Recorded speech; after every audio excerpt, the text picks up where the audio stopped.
Have you ever looked at a giraffe and just thought, how? How did nature come up with that? That incredibly long neck, those lanky legs, that unique coat pattern. It's like something out of a fantasy novel, but they're real. And the story of how they came to be is just as fascinating as they are.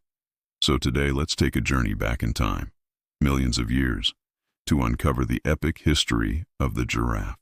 Our story doesn't start with the towering animal we know today. Nope. We have to rewind the clock about 25 million years to the early Miocene epoch. Back then, the ancestors of giraffes were much smaller, more like deer or antelope. These early giraffids roamed the forests of Africa and Eurasia, and they probably had relatively normal-sized necks. They were just one of many types of plant-eating mammals trying to make a living. So, what happened? What was the spark that ignited this incredible evolutionary journey? Well, it wasn't one single thing, but a combination of factors. One of the most significant was climate change. Africa began to dry out. The lush forests started to shrink, giving way to more open savannas with scattered trees. This environmental shift was a game changer. Suddenly there was a new buffet in town, the high-up leaves of acacia trees, untouched by most other herbivores. This is where the classic long neck theory comes into play, famously associated with both Lamarck and Darwin, though they had different ideas about how it happened. The basic idea is that there was an advantage to being able to reach those higher leaves. Imagine a group of early giraffids. The ones with slightly longer necks could get more food, especially during the dry season when lower vegetation was scarce. Because they were better fed, they were healthier, stronger, and more likely to survive and have babies. And guess what? They passed on their slightly longer neck genes to their offspring. This process repeated over thousands upon thousands of generations. A little bit of an advantage here, a slightly longer neck there.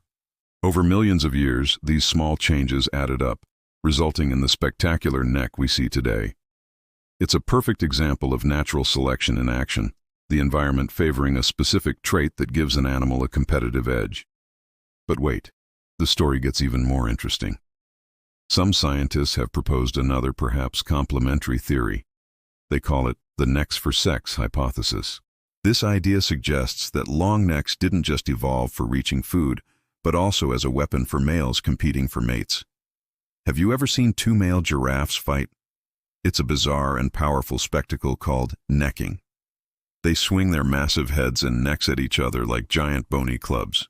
In these contests, a longer, thicker, and more powerful neck is a huge advantage. The winner of the fight gets the girl, and he passes on his long, powerful neck genes. So the drive to find a mate could have been just as powerful a force in shaping the giraffe's neck as the drive to find food. It's likely that both factors played a role, working together to push the giraffe's anatomy to the extreme. Of course, having a neck that can be over 6 feet long and weigh 600 pounds creates some serious engineering challenges. How do you get blood all the way up to the brain? A giraffe's heart is a 2-foot-long, 25-pound super pump that has to generate immense pressure to do the job. And what happens when a giraffe bends down to drink water? All that blood should rush to its head, right? To prevent this, giraffes have a complex system of one-way valves and a network of small blood vessels in their neck, called the rete mirabile, that acts like a pressure-regulating sponge. It's an incredible biological solution to a very tricky physics problem. For centuries, these magnificent creatures were a source of wonder and mystery to people outside of Africa. The ancient Egyptians were fascinated by them, depicting them in art and even keeping them in menageries. The Romans were equally captivated, calling them camelopards, because they thought they looked like a cross between a camel and a leopard. Julius Caesar brought the first giraffe to Rome in 46 BC, where it caused a massive sensation. Can you imagine the public reaction to seeing such an animal for the first time?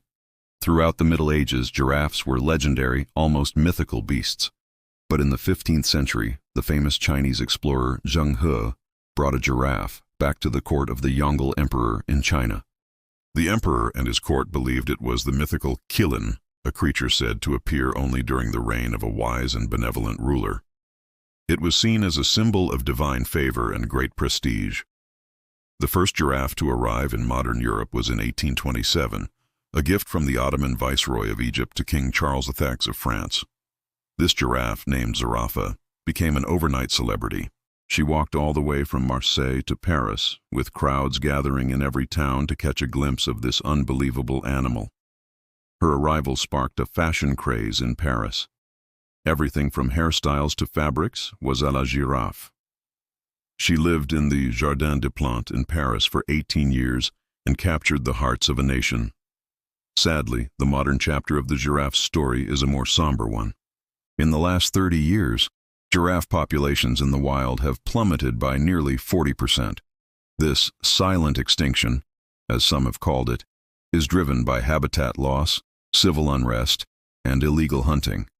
The beautiful, lanky creature that has walked the earth for millions of years is now facing a very real threat from us. But there is hope. Conservation organizations and governments are working tirelessly to protect the remaining populations. They're creating protected areas, working with local communities to reduce human-wildlife conflict, and cracking down on poaching.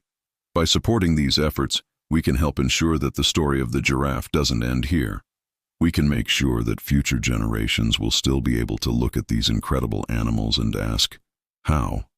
Not with sadness for what was lost, but with the same wonder and awe that we feel today. From a small, deer-like creature to the tallest animal on the planet, a symbol of royalty and a biological marvel, the giraffe's history is a testament to the power of evolution and the wonder of the natural world. It's a story written in the fossil record, in ancient art, and in the very DNA of the animal itself. And it's a story that we now have the responsibility to continue. Thanks so much for joining me on this journey through the history of the giraffe. If you found this as fascinating as I do, please hit that like button and consider subscribing for more deep dives into the amazing stories of our natural world. Let me know in the comments what animal's history you'd like to explore next. Until then, stay curious.